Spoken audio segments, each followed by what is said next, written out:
അർജുൻ വലിയ ഉറപ്പുകൾ അവർക്ക് നൽകിയതാണ്. പക്ഷേ എല്ലാം പാഴ്വാക്കായി മാറിയെന്നാണ് പറയുന്നത്.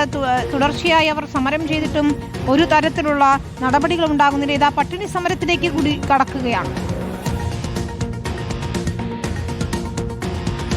തീർച്ചയായും വിനീത, ഇപ്പോൾ രാഹുൽ സുരേഷിനോട് സംസാരിച്ച ഫൈഹി അടക്കം നിരവധി കുട്ടികൾ അത്തരത്തിൽ ഒരുമയോടെ താമസിച്ച ഒരു സ്ഥലം, നിരവധി കുടുംബങ്ങൾ ഒത്തൊരുമയോടെ താമസിച്ച ഒരു സ്ഥലം, അവിടേക്കാണ് ഒരു രാത്രിയിൽ ഒരു ദുരന്തം വന്നെത്തിയത്. അതിന് തൊട്ടു പിന്നാലെ വലിയ പ്രതിഷേധം അവിടെ ഉണ്ടാവുകയും വലിയ ഉറപ്പുകൾ അവർക്ക് നൽകുകയും ചെയ്തിരുന്നു. പക്ഷേ തുടക്കം മുതൽ തന്നെ ഇതിൽ ദേശീയപാത അതോറിറ്റിയുടെ നിലപാട് അത് സംശയം ജനിപ്പിക്കുന്നതാണ്. വിചിത്രമായ വാദങ്ങളാണ് അവർ ആദ്യഘട്ടം മുതൽ തന്നെ ഉന്നയിച്ചുകൊണ്ടിരുന്നത്. അപകടമുണ്ടായി തൊട്ടടുത്ത ദിവസം തന്നെ ദേശീയപാത അതോറിറ്റി ഒരു വാർത്താക്കുറിപ്പ് ഇറക്കിയിരുന്നു. ആ വാർത്താക്കുറിപ്പിൽ അന്ന് അവർ പറഞ്ഞത് അവിടെ ദേശീയപാതയുടെ ഒരു പണിയും നടക്കുന്നില്ല, ഒരു നിർമ്മാണ പ്രവർത്തനങ്ങളും നടക്കുന്നില്ല. മാത്രവുമല്ല, മണ്ണിടിച്ചിൽ ഭീഷണിയുള്ള മേഖലകളിൽ നിന്ന് ആളുകളോട് മാറി താമസിക്കണം എന്ന് നേരത്തെ തന്നെ നിർദ്ദേശിച്ചതാണ്. മാത്രവുമല്ല, ബിജുവും ഭാര്യ സന്ധ്യയും വ്യക്തിപരമായ ആവശ്യങ്ങൾക്ക് വേണ്ടി വീട്ടിലേക്ക് പോയതുകൊണ്ടാണ് അപകടത്തിൽപ്പെട്ടത് എന്നൊരു വിചിത്രവാദമാണ് അന്ന് ഉന്നയിച്ചത്. പക്ഷേ നമുക്ക് അന്ന് ആ സ്ഥലത്ത് പോയപ്പോൾ തന്നെ നമുക്ക് കൃത്യമായി തന്നെ മനസ്സിലായിരുന്നു അവിടെ കൃത്യമായ നിർമ്മാണ പ്രവർത്തനങ്ങൾ നടന്നിരുന്നു. മാത്രവുമല്ല, ദേശീയപാതയുടെ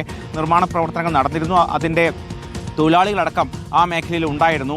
എന്തായാലും ദേശീയപാത അതോറിറ്റി ഇത്തരത്തിലൊരു വിചിത്രമായ വാദം ഉന്നയിച്ചതോടുകൂടി വലിയ പ്രതിഷേധം അവിടെ ഉണ്ടായി. അതിനിടയിലാണ് അത്തരത്തിൽ മന്ത്രി റോഷി അഗസ്റ്റിൻ, അതോടൊപ്പം തന്നെ MP ഡീൻ കുര്യാക്കോസ് അടക്കമുള്ളവർ നേരിട്ട് ഇടപെട്ടുകൊണ്ട് അവിടെ ഒരു യോഗം വിളിച്ചു ചേർത്തത്. ആ യോഗത്തിലാണ് ഇത്രയും ധാരണകൾ ഉണ്ടായത്. അതായത് അവിടെ വീടും സ്ഥലവും നഷ്ടപ്പെട്ട മുഴുവൻ പേരെയും മാറ്റിപ്പാർപ്പിക്കും, അവർക്ക് സ്ഥിരമായ വാസസ്ഥലം ഒരുക്കും, അതിന് ദേശീയപാത അതോറിറ്റിയോട് നിർദ്ദേശിക്കും. മാത്രവുമല്ല, സ്ഥിരമായ വാസസ്ഥലം ഒരുക്കുന്നത് വരെ അവർക്ക് താമസിക്കേണ്ട വാടക വീടിന്റെ ചിലവ് അത് ദേശീയപാത അതോറിറ്റി അല്ലെങ്കിൽ കരാർ കമ്പനി ഏറ്റെടുക്കും എന്നീ വാഗ്ദാനങ്ങൾ അവർ അന്ന് മുന്നോട്ട് വെച്ചിരുന്നു. ഈ വാഗ്ദാനങ്ങളുടെ അടിസ്ഥാനത്തിലാണ് അന്ന് സമരം അവസാനിപ്പിക്കുകയും പ്രതിഷേധം അവസാനിപ്പിക്കുകയും ചെയ്തത്. പക്ഷേ ഏതാണ്ട് 4 മാസം പിന്നിടുന്നു, ഇപ്പോഴും യാതൊരു തീരുമാനവുമായിട്ടില്ല എന്നതാണ് ഏറ്റവും പ്രധാനപ്പെട്ട കാര്യം. സംസ്ഥാനത്തിന്റെ പല ഭാഗങ്ങളിലും ദേശീയപാത നിർമ്മാണത്തിനിടെ പല അപകടങ്ങളും ഉണ്ടായിട്ടുണ്ട്. അവിടെയൊക്കെ തന്നെ വലിയ പ്രതിഷേധങ്ങളും വലിയ വാഗ്ദാനങ്ങളും ഒക്കെ തന്നെ സമാനമായ രീതിയിൽ ഉണ്ടാവുകയും ചെയ്തിട്ടുണ്ട്. പക്ഷേ അടിമാലിയിൽ ഇത്തരത്തിൽ ഒരു വാഗ്ദാനവും പാലിക്കപ്പെട്ടിട്ടില്ല എന്ന് മാത്രമല്ല, അന്ന് ഈ വാഗ്ദാനങ്ങൾ നൽകാൻ വേണ്ടി മുൻകൈയെടുത്ത മന്ത്രിയും അതോടൊപ്പം തന്നെ MP അടക്കമുള്ളവർ ഇപ്പോഴും ഈ കാര്യത്തിൽ കൃത്യമായ ഒരു വിശദീകരണം നൽകാതെ മാറി നടക്കുകയാണെന്നതാണ് ഏറ്റവും പ്രധാനപ്പെട്ട കാര്യം. എന്തായാലും അവിടെ ഉണ്ടായിരുന്ന ആളുകൾ ഇപ്പോൾ സമരമുഖത്തേക്ക് ഇറങ്ങിയിരിക്കുകയാണ്. സ്വാഭാവികമായും അതിന് കൃത്യമായ അവർക്കൊരു ഉത്തരം നൽകാതെ, കൃത്യമായ അവർക്കൊരു ഉറപ്പ് നൽകാതെ ഈ സമരം അവസാനിപ്പിക്കില്ല എന്നതാണ് അവർ പറയുന്നത്. എന്തായാലും വലിയ പ്രതിഷേധം അവിടെ ഉയരുന്നുണ്ട്. അതേസമയം ദേശീയപാത അതോറിറ്റിയും അതോടൊപ്പം തന്നെ കരാർ കമ്പനിയും ഇപ്പോഴും ഒരു കൃത്യമായ ഉത്തരം നൽകാതെ ഇരുട്ടിൽ തപ്പുകയാണ്.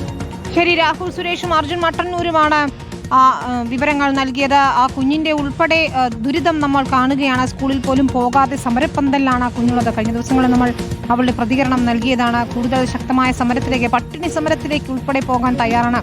അധികൃതരൊന്ന് കണ്ണു തുറക്കൂ എന്നാണ് ആ കുഞ്ഞു പറയുകയും ചെയ്യുന്നത്.